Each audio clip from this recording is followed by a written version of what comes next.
¿Cómo estás? Te saluda tu amigo Mauricio Pérez. Me da mucho gusto estar contigo en tu programa Pasión por el Evangelio, este programa en el que semana a semana aprendemos acerca de la palabra de Dios, haciendo un análisis bíblico del Evangelio que leemos en la Santa Misa del domingo.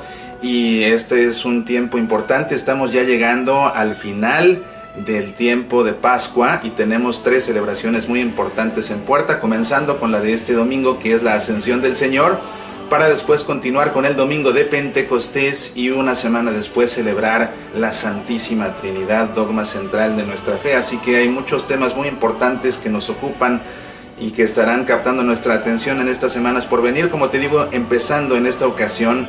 Así que me gustaría entrar de lleno a realizar el análisis bíblico de este Evangelio, y en esta ocasión no solo del Evangelio, sino también de la primera lectura, porque tocan el mismo tema pero desde 2 puntos de vista diferentes, y vale la pena comprender pues la visión de cada uno de los autores sagrados. Y vamos, después de hacer el análisis bíblico, como siempre, a terminar nuestro programa de hoy con un momento de oración.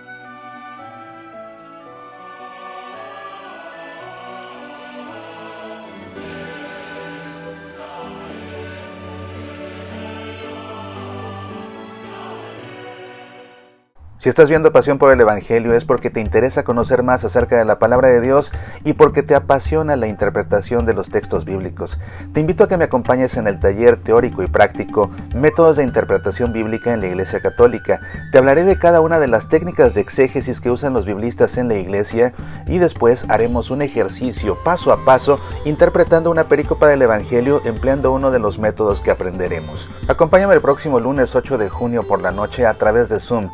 Informes e inscripciones en el sitio semillasparalavida.org/conferencia. Medita, aprende, apasionate por nuestra fe. Así que bueno, pues entremos en materia, porque esto va a estar muy interesante y es mucho lo que tenemos que reflexionar. Vamos a comenzar, te propongo, con la lectura esta vez de la primera lectura. Acuérdate que siempre te lo he dicho en la Santa Misa, el tema de la primera lectura es siempre el mismo tema del Evangelio. Y el tema del Salmo es siempre el tema de la primera lectura, porque el Salmo le da respuesta a Dios, a la palabra que Dios nos comunica en la primera lectura, ya sea a través de un profeta o a través de un patriarca, o en este caso a través de un evangelista, porque fue un evangelista el que también escribió el libro de donde está tomado la primera lectura, que es el libro de los Hechos de los Apóstoles. Dice lo siguiente, la primera lectura. En mi primer libro, querido Teófilo, me refería a todo lo que hizo y enseñó Jesús, desde el comienzo hasta el día en que subió al cielo, después de haber dado por medio del Espíritu Santo sus últimas instrucciones a los apóstoles que había elegido. Después de su pasión, Jesús se manifestó a ellos dándoles numerosas pruebas de que vivía, y durante 40 días se les apareció y les habló del reino de Dios. En una ocasión, mientras estaba comiendo con ellos, les recomendó que no se alejaran de Jerusalén y esperaran la promesa del Padre. La promesa les dijo que yo les he anunciado, porque Juan bautizó con agua, pero ustedes serán bautizados en el Espíritu Santo dentro de pocos días. Los que estaban reunidos le preguntaron: Señor, ¿es ahora cuando vas a restaurar el reino de Israel? Él les respondió: no les corresponde a ustedes conocer el tiempo y el momento que el Padre ha establecido con su propia autoridad, pero recibirán la fuerza del Espíritu Santo que descenderá sobre ustedes y serán mis testigos en Jerusalén, en toda Judea y Samaria y hasta los confines de la tierra. Dicho esto, los apóstoles lo vieron elevarse y una nube lo ocultó de la vista de ellos. Como permanecían con la mirada puesta en el cielo mientras Jesús subía, se les aparecieron 2 hombres vestidos de blanco, que les dijeron: hombres de Galilea, ¿por qué siguen mirando al cielo? Este Jesús que les ha sido quitado y fue elevado al cielo, vendrá de la misma manera que lo han visto partir. Pues aquí tienes, este es el relato de la ascensión según lo cuenta San Lucas en sus Hechos de los Apóstoles, que de hecho es así como comienza el libro de los Hechos de los Apóstoles precisamente. Vamos a ver ahora qué es lo que leemos en la Santa Misa en el Evangelio en esta ocasión, que como estamos en el ciclo litúrgico A, nuestro Evangelio está tomado del Evangelio según San Mateo. Dice lo siguiente: Después de la resurrección del Señor, los 11 discípulos fueron a Galilea, a la montaña donde Jesús los había citado. Al verlo, se postraron delante de él. Sin embargo, algunos todavía dudaron. Acercándose, Jesús les dijo: «Yo he recibido todo poder en el cielo y en la tierra. Vayan y hagan que todos los pueblos sean mis discípulos, bautizándolos en el nombre del Padre, y del Hijo, y del Espíritu Santo, y enseñándoles a cumplir todo lo que yo les he mandado. Y yo estaré con ustedes todos los días hasta el fin del mundo». Pues aquí tienes, esta es la lectura del Evangelio. Como ves, los dos textos nos hablan acerca de la ascensión del Señor. Sin embargo, hay diferencias muy sustanciales y me gustaría que comencemos por analizar la primera lectura, comenzando pues por el principio. Dice: «En mi primer libro, querido Teófilo». Teófilo fue el destinatario de la obra de San Lucas. San Lucas también inicia su evangelio dirigiéndose a este ilustrísimo Teófilo. Y ahora la segunda parte de sus escritos, que son los Hechos de los Apóstoles, se los dedica también, o se los escribe a este también querido Teófilo. ¿Quién es Teófilo? ¿O quién fue Teófilo? Teófilo es una palabra que en griego significa amado por Dios. Theos, Dios; philos, amado. El amado por Dios. Entonces no sabemos si Lucas se refiere realmente a una persona verdadera cuyo nombre fue Teófilo, y en caso de ser así, como en el Evangelio se refiere a él como ilustrísimo Teófilo, pues se puede pensar que este Teófilo, de haber existido, habría sido algún magistrado que sobre todo pues venía del mundo griego, ¿verdad? Lucas escribe todo su evangelio para todas las personas gentiles, para todos los que vienen de la cultura griega que se están convirtiendo al cristianismo. Entonces puede ser que Teófilo haya sido un magistrado que tuviera algún cargo importante entre los griegos, pero dado que la palabra Teófilo, o el nombre Teófilo, porque de hecho sí es un nombre, pero como palabra pues significa amado por Dios, puede ser también que realmente Lucas esté usando este nombre no para dirigirse a una persona, sino para dirigirse a esa comunidad de cristianos que están siendo evangelizados, que provienen en este caso del mundo gentil, porque finalmente todos ellos son también teófilos, son amados por Dios. Y comienza el libro de los Hechos de los Apóstoles diciendo así: «En mi primer libro», o sea, en el Evangelio, «en mi primer libro, querido Teófilo, me refería a todo lo que hizo y enseñó Jesús, desde el comienzo hasta el día en que subió al cielo». Y es que efectivamente, pues Lucas es uno de los dos evangelistas junto con Mateo, que su evangelio presenta también un evangelio de la infancia. Entonces por eso dice que desde el principio, desde el comienzo, ¿verdad? Desde el comienzo hasta el día en que subió al cielo. Vamos a ver más adelante que dice la primera lectura: «En una ocasión, dice, después de su pasión Jesús se manifestó a ellos». Es decir, después de su pasión, o sea, su muerte, después de su muerte, Jesús se manifestó a ellos. O sea, resucitó. Una vez que resucitó, Jesús se manifestó a ellos dándoles numerosas pruebas de que vivía, y durante 40 días se les apareció y les habló del reino de Dios. Y precisamente esta frase en el libro de los Hechos de los Apóstoles resume todo lo que ha sucedido en estos 40 días de Pascua que está terminando, y resume precisamente pues todo lo que nosotros hemos estado celebrando litúrgicamente, esas apariciones de Jesús a lo largo de esos 40 días, para dejar claro que está vivo y para seguir hablándonos del reino de Dios. Y dice Lucas en los Hechos de los Apóstoles que en una ocasión, mientras estaba comiendo con ellos, les recomendó que no se alejaran de Jerusalén. Esto, queridos amigos, si ponen atención y pusieron atención al Evangelio, nos mete en un conflicto, porque Lucas dice que Jesús les recomendó que no se alejaran de Jerusalén y esperaran la promesa del Padre. La promesa les dijo que yo les he anunciado, porque Juan bautizó con agua, pero ustedes serán bautizados en el Espíritu Santo dentro de pocos días. ¿A qué promesa se refiere Jesús? ¿Qué promesa del Padre? ¿Y por qué les pide en los Hechos de los Apóstoles que no se queden, que no se alejen de Jerusalén? Pues se refiere, por supuesto, a la venida del Espíritu Santo, que tendrá lugar en Jerusalén y que tendrá lugar el domingo de Pentecostés. Pero por lo que esto nos mete en un conflicto con el Evangelio, es que en el Evangelio, según San Mateo, comienza diciendo que después de la resurrección del Señor, los 11 discípulos fueron a Galilea, a la montaña donde Jesús los había citado. Según Lucas, la ascensión del Señor tiene lugar en Jerusalén, de donde no debían alejarse los apóstoles. Pero según lo que cuenta Mateo, la ascensión tuvo lugar en un monte en Galilea. Y pues qué interesante es esto. ¿A qué se debe esta discrepancia? Porque Galilea pues se encuentra bastante lejos de Jerusalén, se encuentra al norte de Jerusalén se encuentra en la región de Judea. Al norte de Judea se encuentra Samaria y al norte de Samaria se encuentra Galilea. Para ponerte un ejemplo, entre dos ciudades o entre una ciudad y un pueblito famoso en la región de Galilea, Nazaret, la distancia entre Jerusalén y Nazaret es de unos 70 kilómetros más o menos. 70 kilómetros no se recorrían caminando ni de broma. Estos 70 kilómetros hubieran sido un recorrido, ellos más o menos cuando caminaban, lo más que caminaban eran 20 kilómetros. Entonces, estos 70 kilómetros los hubieran recorrido en 4 días, caminando un poco más, los hubieran recorrido en 3. De manera que no era un lugar cercano, pues como para no alejarse de Jerusalén, según lo que dice Jesús en los Hechos de los Apóstoles, pero según Mateo dice que en un monte en Galilea. La cuestión del Evangelio según San Mateo es que dice que es un monte, pero no especifica cuál monte, simplemente dice que la montaña donde Jesús los había citado, pero no se especifica cuál.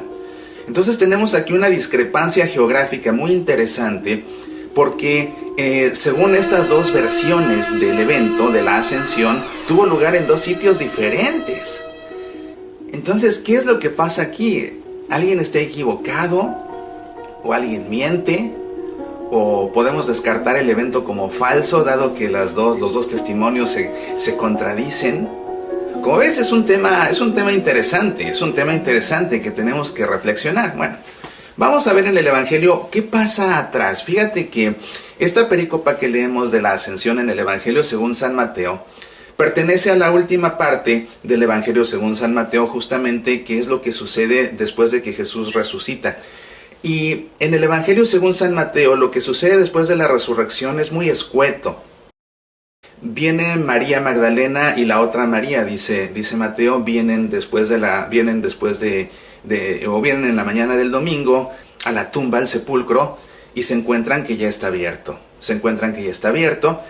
Y un ángel se les aparece a las dos Marías y les dice que Jesús se les va a adelantar a Galilea, que vayan a Galilea y allá lo van a encontrar. Esa es la razón, y eso lo ves en el versículo 7 de este capítulo 28. Entonces, ahí esa es la señal por la cual, lógicamente, las mujeres van donde los apóstoles, les dicen lo que vieron, y de ahí que los 11 se desplacen a Galilea en el Evangelio según San Mateo. No sabemos en qué monte, pero es en ese monte donde Jesús asciende al cielo, ¿ves? Y bueno, en lo que Mateo habla acerca de lo que sucede después de la resurrección, te digo, es primero las mujeres que van y encuentran el sepulcro vacío, después una perícopa donde los soldados que estaban custodiando el sepulcro hablan con las autoridades y ellas los sobornan para que digan que se habían quedado dormidos y que no vieron lo que pasó, que no vieron en el momento en que los apóstoles vinieron a robarse el cuerpo de Jesús porque estaban dormidos, y los sobornan para ello. Y después de eso, pues lo que encontramos es este otro episodio de la ascensión y ya. Entonces, resulta muy interesante ver que en el Evangelio según San Mateo, lo que sucede en la ascensión, o lo que sucede en esta perícopa, es realmente la única vez en el Evangelio según San Mateo en que los apóstoles se encuentran con Jesús después de la resurrección. Fíjate cómo Lucas en los Hechos de los Apóstoles dice que a lo largo de 40 días Jesús se les apareció en múltiples ocasiones, pero en el Evangelio según San Mateo solamente se encuentran con Jesús una sola vez, y esto tiene lugar en Galilea. Y además tiene lugar en un monte. Y vemos aquí que dice Mateo, fueron a Galilea, la montaña donde Jesús los había citado. Al verlo se postraron delante de él, se postraron, es decir, lo adoraron. Ahora sí ya los 11, y fíjate que es muy simbólico que son los 11 apóstoles que quedan. Ya Judas Iscariote no estaba con ellos, él ya se había quitado la vida, después será sustituido, lo veremos en los Hechos de los Apóstoles, por Matías. pero van los 11, y esos 11 son los apóstoles. Esos 11 son los representantes de la iglesia que está por nacer. Va a nacer la iglesia en Pentecostés, pero por el momento esos discípulos de Jesús, esa iglesia que está gestándose, son ellos. Entonces la importancia de que sean los 11 apóstoles es que precisamente ellos son los primeros que conforman esta iglesia que está gestándose, te digo, y que ya nacerá justamente la siguiente semana en Pentecostés. Y entonces se postran para adorarlo. Por primera vez todos los apóstoles, es decir, toda esa iglesia que se está gestando, o toda la iglesia si tú quieres a fin de cuentas, está ya reconociendo a Jesús como Dios, y por eso se postran para adorarlo. Dice aquí, al verlo se postraron delante de él. Sin embargo, algunos todavía dudaron, y es que, pues, ¿quién habrá sido el que dudó? Pues yo creo que aunque no mencionan aquí el nombre, ha de haber sido Tomás. Acuérdate que Tomás es el que tuvo sus dudas, según otros evangelios, Juan, ¿no? Pero en este caso, pues esa es la razón, que otra vez en el evangelio según San Mateo, este es el único encuentro que tienen los apóstoles con Jesús después de la resurrección. Quedémonos por un momento aquí en el evangelio según San Mateo, y después vamos a ver por qué la discrepancia de lugares geográficos donde tiene lugar el misterio de la ascensión. Dice, continúa diciendo Mateo, acercándose, Jesús les dijo, yo he recibido todo poder en el cielo y en la tierra. Vayan y hagan que todos los pueblos sean mis discípulos, bautizándolos en el nombre del Padre y del Hijo y del Espíritu Santo, y enseñándoles a cumplir todo lo que yo les he mandado.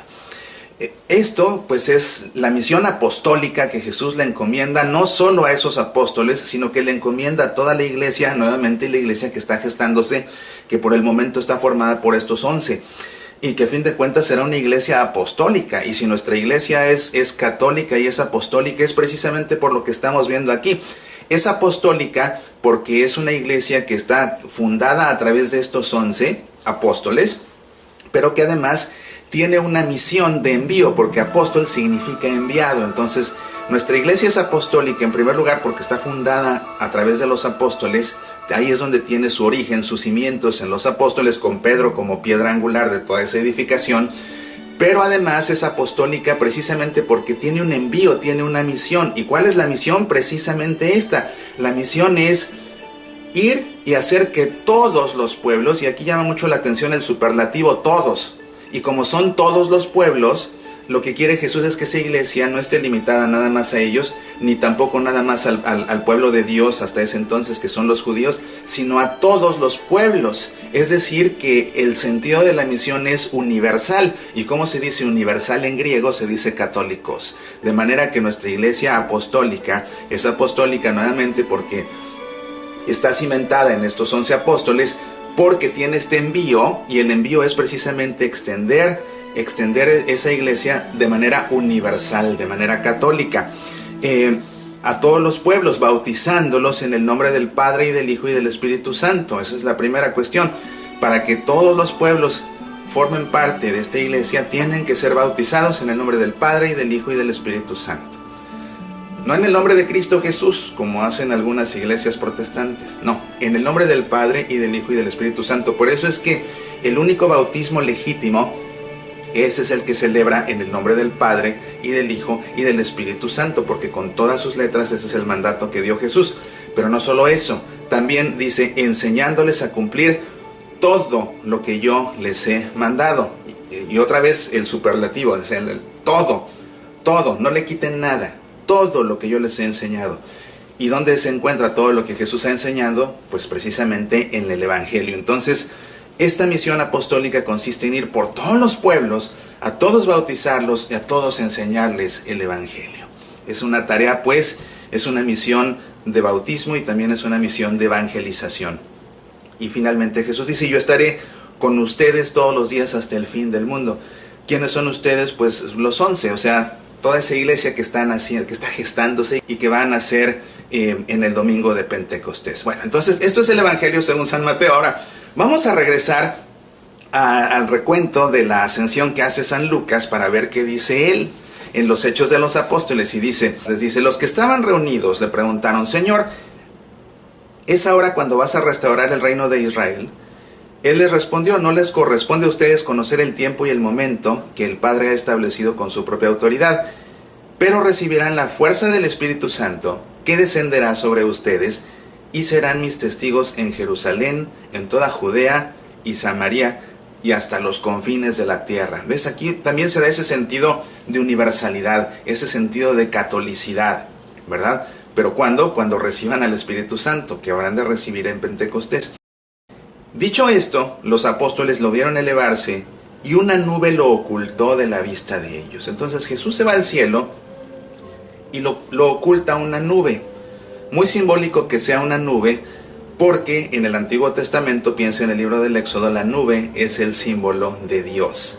Acuérdate que cuando el pueblo de Israel sale de Egipto y va caminando por el desierto, de día es guiado por una nube, que es Dios, de noche va guiado por una columna de fuego. Entonces, el hecho de que Jesús quede cubierto, ya no lo vean los apóstoles, pero lo que vean es una nube, es una manera pues muy bonita de explicar cómo Jesús ya pues está con su Padre, ya no lo ven, o sea, ha vuelto al Padre, ya no lo ven ellos, lo que ven es la nube, esa nube que simboliza precisamente a Dios. Recuerda, por ejemplo, la escena de la transfiguración, como desde una nube habla Dios, ¿verdad? O en el bautismo, que desde una nube habla Dios. Entonces, es a lo que se refiere aquí Lucas, y dice: como permanecían con la mirada puesta en el cielo mientras Jesús subía, se les aparecieron dos hombres vestidos de blanco.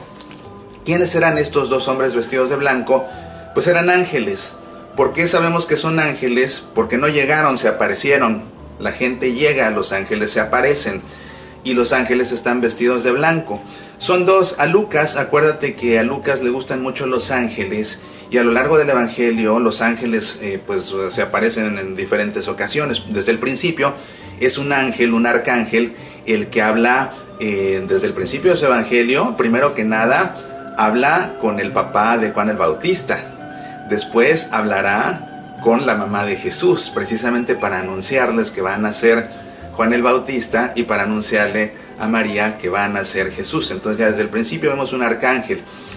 Más adelante vamos a ver cuando Jesús está en el huerto de los olivos. En el Evangelio según San Lucas está Jesús en un estrés máximo, está incluso sudando sangre, y dice Lucas que un ángel vino para confortarlo. Después de la resurrección también serán dos los vestidos de blanco los que den la noticia de que Jesús ya no está ahí.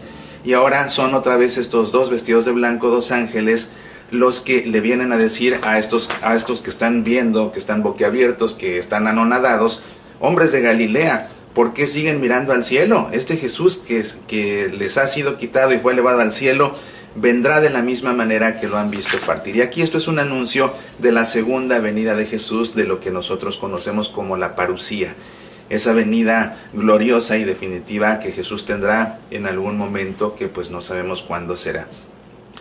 Entonces aquí tenemos los dos recuentos de la ascensión, el de Lucas y el de Mateo. Como ves, son diferentes, pero lo que más nos llama la atención, insisto, ya desde hace rato, es la diferencia entre la ubicación geográfica, porque según San Lucas sucede en Jerusalén, y según San Mateo sucede en un monte en Galilea. Y como te digo, pues entre Jerusalén y Galilea había unos 70 kilómetros de distancia. Entonces era una distancia lo suficientemente grande como para pues que hubiera habido algún error de aproximación, ¿no? Entonces, ¿qué es lo que podemos nosotros deducir de esto? Bueno, claramente aquí vemos dos tradiciones diferentes. Acuérdate que los evangelios no se escribieron al día siguiente de que sucedieron los eventos. No, pasaron décadas para que se escribieran los evangelios. El evangelio de San Mateo se escribió antes que el evangelio según San Lucas, y aunque gran parte del evangelio de San Mateo y gran parte del evangelio de San Lucas son una copia del evangelio según San Marcos, que escribió primero, te vas a encontrar en el evangelio de Lucas muchas partes que también te las vas a encontrar en Mateo, y que también te las vas a encontrar en el caso de San Marcos, que escribió primero. O sea que ahí puede uno entender que eso fue fuente común de los dos. Pero en este caso es distinta la explicación, ¿verdad? Aquí hay una discrepancia. Nuevamente, para Lucas sucede en Jerusalén, para Mateo sucede en Galilea. Entonces vemos aquí dos tradiciones diferentes, tradiciones orales que de boca en boca se iban contando hasta que finalmente décadas después se pusieron por escrito. Uno puede pensar, por ejemplo, en el caso del recuento de Mateo, pues que Mateo estuvo ahí, porque Mateo era uno de los 11. Mateo era uno de los 11, entonces él estuvo ahí y esto debió ser algo suficientemente impactante como para que Mateo no se le olvidara dónde sucedió. Y según Mateo sucede en un monte en Galilea. Es importante que sea en un monte. ¿Por qué? Porque, y acuérdate que en el Evangelio según San Mateo, como hemos visto a lo largo de este ciclo litúrgico, para Mateo, que escribe su Evangelio para cristianos que vienen del mundo judío, los montes son importantísimos porque para los judíos los montes son el lugar donde Dios se manifiesta, porque la cumbre de los montes es lo más alto que hay. ¿Qué sigue después de la cumbre de un monte? El cielo mismo. Es por eso que la transfiguración tiene lugar en la cima de un monte. Es por eso que las enseñanzas más importantes que Jesús dijo a lo largo de su vida pública, Mateo las compila todas y las coloca en una larga escena que conocemos como el Sermón del Monte, precisamente para hacer que lo más importante que Jesús enseñó lo enseñe con su máxima autoridad. En el caso de San Lucas, él las enseñanzas más importantes de Jesús las compila también, pero él las presenta en una llanura, ¿ves? En lugares diferentes, cada uno según una óptica distinta y simbolizando o usando símbolos diferentes. Y precisamente hablando de símbolos, yo me atrevería a decir que la ascensión tuvo lugar realmente en Galilea, dado que Mateo, que fue testigo ocular, es lo que refiere. Entonces, ¿qué pasa con Lucas? ¿Se equivocó o qué? Bueno, en primer lugar, acuérdate que Lucas no conoció a Jesús. Él se convirtió mucho tiempo después y le fascinó tanto Jesús que viajó y comenzó a hacer una investigación periodística realmente muy exhaustiva, entrevistando a cuantos pudo y recabando datos numerosos y fechas y nombres y demás para hacer un trabajo muy elaborado acerca de la vida de Jesús. Sin embargo, la manera como Lucas desarrolla su obra es a través de, él compila todo lo que escucha, él compila todos los diferentes episodios de la vida de Jesús, y la manera como los arma en su evangelio es como un largo viaje que tiene por destino siempre Jerusalén. Para él es fundamental Jerusalén como símbolo. ¿Por qué? Porque es en Jerusalén donde se va a llevar a cabo la redención. Es en Jerusalén donde Jesús va a morir y también es en Jerusalén donde Jesús va a resucitar. De modo que para Lucas es importantísimo ascender a Jerusalén, que aparte estaba colocada también en la cima de un monte. Es importantísimo para los discípulos de Jesús hacer esa peregrinación a lo largo del Evangelio hasta Jerusalén, porque es ahí donde va a ocurrir la redención. Estar en Jerusalén implica ser redimido. Será en Jerusalén también donde venga el Espíritu Santo sobre los apóstoles y ahí se fundará la iglesia en Pentecostés. En el Evangelio de la Infancia vamos a ver que también termina el Evangelio de la Infancia en Jerusalén, cuando se les pierde el niño a María y a José y lo encuentran en donde, en el templo de Jerusalén, admirando a todos los grandes sabios. Pues aquí lógicamente que siguiendo ese mismo patrón, siguiendo ese mismo hilo conductor, ¿dónde va a tener lugar entonces para Lucas la ascensión? Pues tiene que tener lugar en el mismo lugar donde terminó el Evangelio de la Infancia, en el mismo lugar donde el Evangelio alcanza su clímax, en el mismo lugar donde la iglesia va a nacer, pues donde tiene que llevarse a cabo la ascensión, pues en Jerusalén. Y por ello, con fines teológicos, es que Lucas ubica la ascensión en Jerusalén. Y tan importante es Jerusalén que precisamente lo opuesto de subir a Jerusalén es alejarse de Jerusalén. Y es así que para Lucas la antítesis de todo su evangelio será un episodio que solamente él refiere, que es el de los dos discípulos que van de camino. ¿A dónde? A Emaús. ¿Y qué es lo que están haciendo sus discípulos? Más que ir a Emaús, lo que están haciendo es abandonar Jerusalén. Pero llega Jesús y los rescata, y después de encontrarse con él, ¿a dónde regresan? A Jerusalén. Por cierto, ve a nuestro sitio semillasparalavida.org y descarga el audio o el video de mi conferencia El Camino a Emaús, un análisis bíblico, porque es una conferencia fascinante donde con lujo de detalle analizamos todo ese texto hermoso y pues te vas a sorprender de todo lo que hay detrás, ¿verdad? Entonces aquí tienes, son dos tradiciones diferentes y no es que alguien esté mintiendo, no es que alguien esté equivocado, Más bien, en mi opinión, es que Lucas está usando este símbolo tan importante para él, que es Jerusalén, y por esa razón él lo ubica como escenario en su texto para darle ese sentido, que este es uno de los eventos importantísimos en la vida de Jesús y por ende tiene que colocarlo escenográficamente, si tú quieres, aquí su escenario tiene que ser Jerusalén. ¿Ves? El lugar de la redención, el lugar donde van a ser la iglesia. Es ahí, en Jerusalén. En tanto que para Mateo, bueno, Mateo lo ubica en Galilea, que además fue Galilea, en el Evangelio según San Mateo, Galilea fue la región donde Jesús desarrolló la gran parte de su apostolado, entonces tiene sentido que haya sido en Galilea, que es, pues Jesús, a fin de cuentas, la familia de Jesús de ahí venía, ahí es donde vivió, ahí es donde creció, y ahí es donde comenzó su evangelización, ahí es donde llamó a los apóstoles. Ese fue el lugar de sus aventuras, pues entonces ahí es donde tiene lugar para Mateo. Que además, insisto, él como testigo ocular, pues yo le daría más crédito geográfico a Mateo, sin quitarle crédito a Lucas, más bien entendiendo que Lucas lo ubica en Jerusalén con propósitos teológicos. Si te está gustando lo que estoy explicando, por favor no te olvides de darle me gusta al video aquí en Facebook o en YouTube.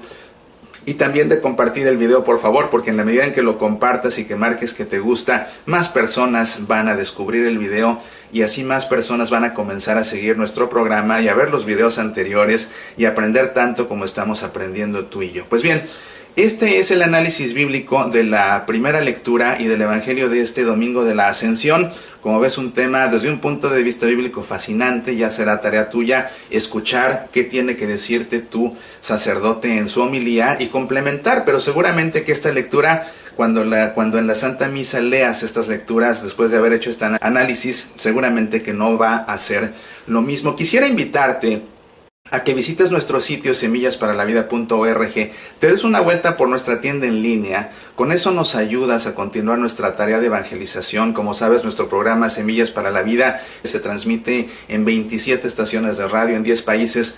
A ninguna le cobramos un solo centavo, es un apostolado. Pero todo esto nos cuesta y necesitamos tu apoyo. Entonces te invito a que visites nuestra tienda en línea en semillasparalavida.org. Quisiera recomendarte, por ejemplo, este álbum. Es una conferencia que tiene por título Combatiendo la Tentación. Combatiendo la Tentación. Aquí tengo el CD. El CD usualmente está disponible en mis conferencias en vivo, en persona, pero a través de nuestra tienda lo puedes descargar el audio y aprender mucho y reflexionar mucho. Este es un tema que realmente te puede beneficiar en tu vida, porque todos, absolutamente todos, somos tentados una y otra vez y muchas veces caemos en la tentación, y cuando entendemos cómo es el proceso que sigue el demonio para tentarnos, que siempre es el mismo, y entendemos ese proceso que sigue, es más fácil ponerle freno a su tentación, porque entendemos cuál es su estrategia, que cuando no la conocemos y nos toma por sorpresa. Y esto precisamente es otro análisis bíblico de la tentación por excelencia, que fue la tentación de Adán y Eva, y de ahí se pueden sacar conclusiones muy importantes para tu vida. Combatiendo la Tentación, disponible el audio, la descarga del audio en nuestro sitio semillasparalavida.org.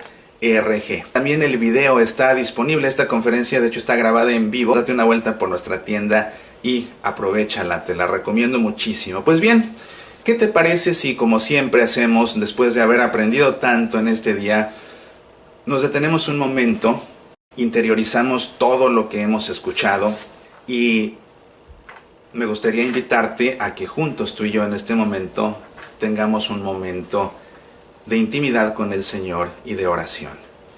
Y para ello te invito a que cierres un momento tus ojos, pongas tu mano sobre tu corazón y hagas eco en tu interior a estas palabras.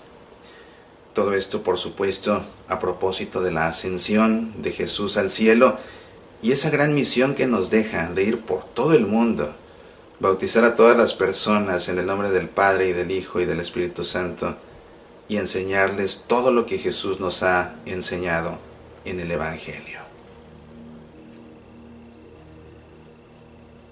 ¿Qué tarea nos dejas, Señor? ¿Por qué desapareces tan inesperadamente sabiendo que nos dejas huérfanos? ¿Quién pronunciará las palabras certeras cuando a nuestro lado venza la confusión o la mentira? ¿Quién proporcionará el pan multiplicado cuando el hombre, además de tu presencia, nos exige el sustento de cada día. ¿Quién calmará los dolores de los enfermos? ¿Quién resucitará a los que de improviso han muerto y estaban llamados a la vida? ¿Qué tarea nos dejas, Señor?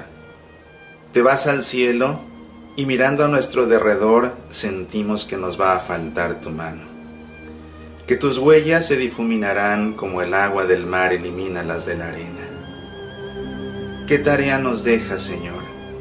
Proclamar tu mensaje cuando los oídos de los más cercanos están dispuestos para todo, menos para ti. Llevar tu palabra cuando los que saben leer entre líneas prefieren voces sin compromiso ni verdad, reclaman señales con sabor a tierra y no pregones con promesas de eternidad. ¿Qué tarea nos dejas, Señor? Vivir según tú viviste, amar como tú amaste, orar como tú rezaste, perdonar como tú perdonaste, sentir a Dios Padre como tú, Señor, solo lo hiciste. ¿Qué tarea nos dejas, Señor? Te vas al cielo, al encuentro con el Padre, sabiendo que aún con muchas debilidades, intentaremos sostener tu obra aquí iniciada. Vete, Señor, pero no nos abandones. Vete, Señor, y ojalá pronto vuelvas a culminar el reino que no acaba aquí en esta tierra. Amén. En el nombre del Padre, y del Hijo, y del Espíritu Santo. Amén. Pues te agradezco como siempre el favor de tu atención. Gracias por este tiempo en el que juntos hemos reflexionado y aprendido mucho acerca de la palabra de Dios. Pon atención en la Santa Misa, que es Dios vivo el que te está hablando a ti. Abre tus oídos, abre tu corazón y verás que Dios a través de la Santa Misa te está diciendo lo que justo hoy necesitas escuchar en tu vida. Soy tu amigo Mauricio Pérez y te espero la próxima semana para continuar aprendiendo juntos acerca del Evangelio. Por lo pronto te deseo que Dios te llene de bendiciones. Apasionate por nuestra fe.